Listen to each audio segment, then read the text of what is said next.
category po ng envelope na pinamimigay po natin. So, ulitin ko lang po mga kapatid, this wedding tradition is not mandatory mga kapatid. And meanwhile mga kapatid, nakikita po natin yung treasure box na katabi po ng ating bride and groom. Maaari niyo po nilagay doon yung mga envelope na inyo pong ibibigay para sa ating bagong kasal. So, ulitin ko lang mga kapatid, isang muting paalala. This is our way po na hinihiling na magkaroon po ng masaganang buhay ng asawa si Mark at si Rosemary. This is not mandatory mga kapatid, hindi po ito sa apitan.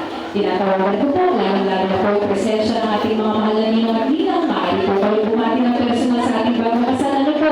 At bago po ang ating photo opportunity. Mga kapatid, simulan na po natin.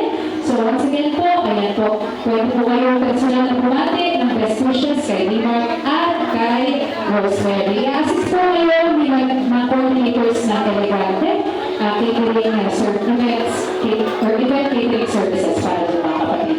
Simulan na po natin, muli po ako po si Ms. Mau, mula sa Elegante.